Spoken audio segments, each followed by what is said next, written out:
Mardi 16 juillet 1793, lettre de Charlotte Corday, adressée à Barbaroux, député à Caen. Aux prisons de l'abbaye, dans la ci-devant chambre de Brissot, le second jour de la préparation à la paix. Vous avez désiré, citoyen, le détail de mon voyage. Je ne vous ferai point grâce de la moindre anecdote.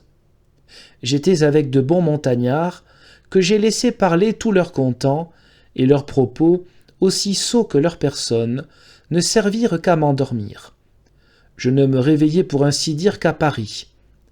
Un de nos voyageurs, qui aime sans doute les femmes dormantes, me prit pour la fille d'un de ses anciens amis, me supposa une fortune que je n'ai pas, me donna un nom que je n'avais jamais entendu, et enfin m'offrit sa fortune et sa main. Quand je fus ennuyé de ses propos, « Nous jouons parfaitement la comédie, lui dis-je. Il est malheureux, avec tant de talent, de n'avoir point de spectateurs. Je vais chercher nos compagnons de voyage pour qu'ils prennent leur part du divertissement. » Je le laissai de bien mauvaise humeur. La nuit, il chanta des chansons plaintives, propres à exciter le sommeil.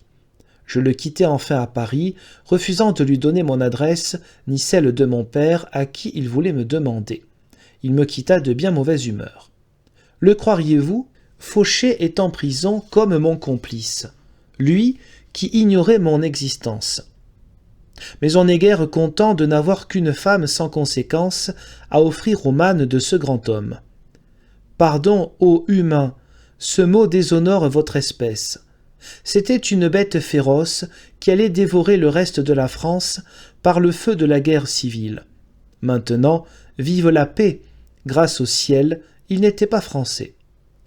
4 membres se trouvèrent à mon premier interrogatoire. Chabot avait l'air d'un fou. Le gendre voulait m'avoir vu le matin chez lui, moi qui n'ai jamais songé à cet homme. Je ne lui crois pas d'assez grands moyens pour être le tyran de son pays, et je ne prétendais pas punir tant de monde. Tous ceux qui me voyaient pour la première fois prétendaient me connaître dès longtemps. Je crois que l'on a imprimé les dernières paroles de Marat, je doute qu'il en ait proféré. Mais voilà les dernières qu'il m'a dites. Après avoir écrit vos noms à tous, et ceux des administrateurs du Calvados qui sont à Évreux, il me dit pour me consoler que dans peu de jours, il vous ferait tous guillotiner à Paris. Ces derniers mots décidèrent de son sort. J'avoue que j'ai employé un artifice perfide pour l'attirer à me recevoir. Tous les moyens sont bons dans une telle circonstance. Je comptais, en partant de Caen, le sacrifier sur la cime de la montagne, mais il n'allait plus à la Convention. Je voudrais avoir conservé votre lettre, on aurait mieux connu que je n'avais pas de complice, enfin cela s'éclaircira. Nous sommes si bons républicains à Paris que l'on ne conçoit pas comment une femme inutile, dont la plus longue vie ne serait bonne à rien, peut se sacrifier de sang-froid pour sauver tout son pays. Je m'attendais bien à mourir dans l'instant, des hommes courageux et vraiment au-dessus de tout éloge m'ont préservé de la fureur bien excusable des malheureux que j'avais faits. Comme j'étais vraiment de sang-froid, je souffris des cris de quelques femmes, mais qui sauve la patrie ne s'aperçoit pas de ce qu'il en coûte. Puisse la paix s'établir aussitôt que je le désire. Voilà un grand préliminaire, sans cela nous ne l'aurions jamais eu. Je jouis délicieusement de la paix depuis 2 jours. Le bonheur de mon pays fait le mien.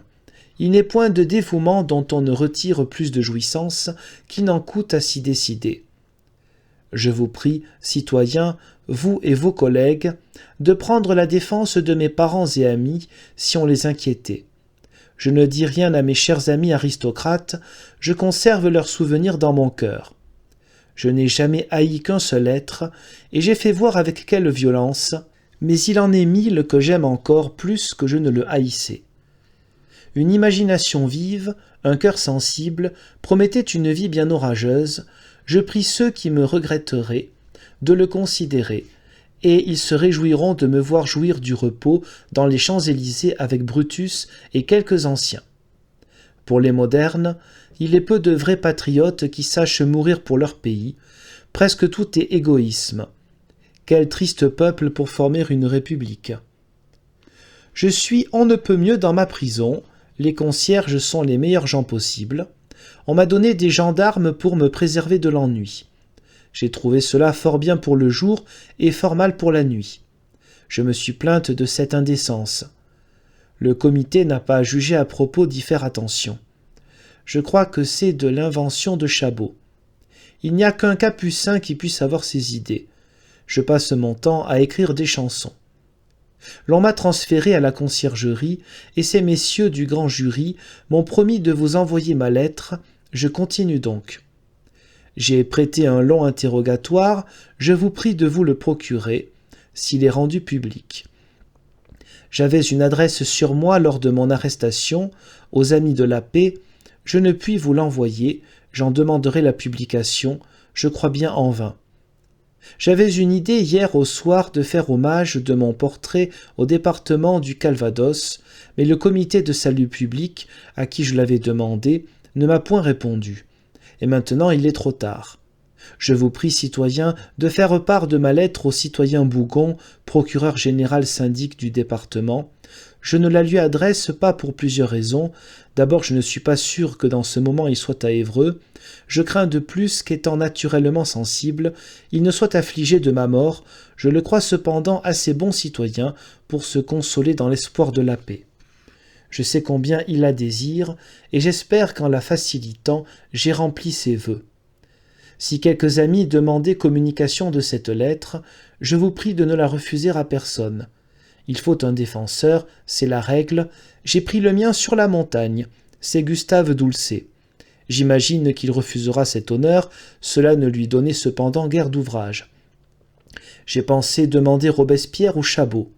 Je demanderai à disposer du reste de mon argent, et alors je l'offre aux femmes et aux enfants, des braves habitants de Caen partis pour délivrer Paris. Il est bien étonnant que le peuple m'ait laissé conduire de l'abbaye à la conciergerie, c'est une preuve nouvelle de sa modération. Dites-le à nos bons habitants de Caen, ils se permettent quelquefois de petites insurrections que l'on ne contient pas si facilement. C'est demain à 8 heures que l'on me juge, probablement à midi j'aurai vécu, pour parler le langage romain. On doit croire à la valeur des habitants du Calvados, puisque les femmes même de ce pays sont capables de fermeté. Au reste, j'ignore comment se passeront les derniers moments, et c'est la fin qui couronne l'œuvre. Je n'ai point besoin d'affecter l'insensibilité sur mon sort, car jusqu'à cet instant, je n'ai pas la moindre crainte de la mort. Je n'estimais jamais la vie que par l'utilité dont elle devait être. Marat n'ira point au Panthéon. Il le méritait pourtant bien. Je vous charge de recueillir les pièces propres à faire son oraison funèbre. Je vais écrire un mot à papa. Je ne dis rien à mes autres amis, je ne leur demande qu'un prompt oubli. Leur affliction déshonorerait ma mémoire. Dites au général Wimpfen que je crois lui avoir aidé à gagner plus d'une bataille en facilitant la paix. Adieu, citoyens, je me recommande au souvenir des vrais amis de la paix. Les prisonniers de la conciergerie, loin de m'injurier comme ceux des rues, avaient l'air de me plaindre. Le malheur rend toujours compatissant. C'est ma dernière réflexion. Mardi 16, à 8 heures du soir.